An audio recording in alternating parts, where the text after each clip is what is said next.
একবার এক মজলিসের মধ্যে এক যুদ্ধের পরে গনিমতের মাল বিতরণ করছেন আল্লাহর নবী, বুখারী শরীফের হাদিস। সেগুলো যখন বন্টন করছেন, এক ইহুদি মহিলা দৌড়ায় আসলেন আমার নবীর কাছে, এসে বলতেছে, ইয়া রাসূলুল্লাহ, আমার সন্তানকে খুঁজে পাচ্ছি না, ছোট্ট সন্তান, 4-5 বছরের সন্তানকে খুঁজে পাচ্ছি না।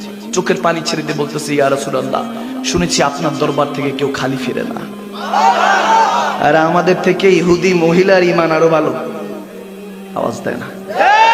আমরা বলি নবীজির কাছে গেলে কিছুই পাওয়া যাবে না। ইহুদি নারী বলে, ইয়া রাসূলুল্লাহ, শুনেছি আপনার দরবার থেকে কেউ খালি হাতে ফিরে না।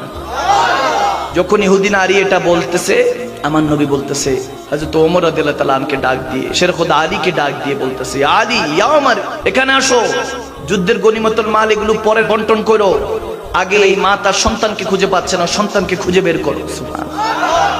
যখন এরকম হলো, হযরত ওমর রাদিয়াল্লাহু তাআলা তাড়াতাড়ি কয়েকজন সাহাবাদেরকে নিয়ে আল্লাহর নবীর হুকুম পালন করার জন্য ব্যস্ত হয়ে পড়লেন। শের খোদা আলীও কিছু সাহাবাদেরকে নিয়ে খুঁজতে শুরু করলেন মাঠের মধ্যে, ওই ময়দানের মধ্যে খুঁজতে খুঁজতে খুঁজতে খুঁজতে কয়েকজন জিজ্ঞেস করতে করতে ওই বাচ্চাকে খুঁজে পাওয়া গেল। বাচ্চাটা যখন ওই মহিলা ওই ইহুদি নারীর কাছে তুলে দিল, ওই ইহুদি নারী সন্তানকে পেয়ে বলতেছে, হ্যাঁ হ্যাঁ, এটাই আমার সন্তান। সাথে সাথে কোলের মধ্যে নিয়ে গালে মুখে চুমু খাচ্ছে, আদর করছে। মা তো সন্তানকে পেলে এরকমই করে, ঠিক না? হায় হায়, মায়ের ভালোবাসার সাথে কোনো ভালোবাসার মিল আছে? আওয়াজ দেন, মিল আছে? নাই।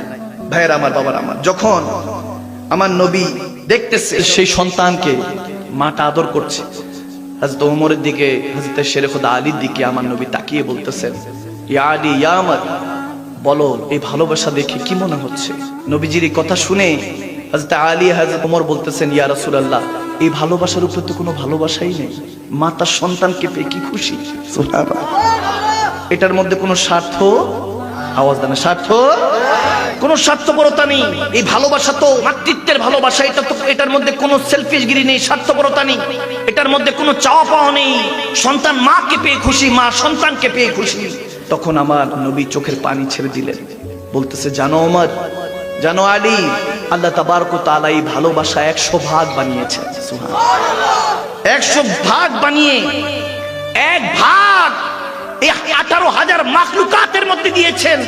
একটা পিপিলিকা থেকে শুরু করে একটা বিড়াল, একটা হরিণ, একটা বাঘ, একটা মানুষ, এমনকি সন্তান তার মা বাবাকে, মা বাবা তার সন্তানকে, স্বামী তার স্ত্রীকে, স্ত্রী তার স্বামীকে, ভাই তার বোনকে, বোন তার ভাইকে, এভাবে যত বন্ধু তার বন্ধুকে, যত রকম ভালোবাসা দুনিয়াতে দেখা যায়। আমার নবী বলতেছেন, এই যত রকম ভালোবাসা 18,000 মাখলুকাতে আল্লাহ তাবারক ওয়া তাআলা দিয়েছেন, এটা এক ভাগ, আর 99 ভাগ আল্লাহ তাবারক ওয়া তাআলা নিজের কাছে রেখে দিয়েছেন। আদম সফিউল্লাহ থেকে কিয়ামত পর্যন্ত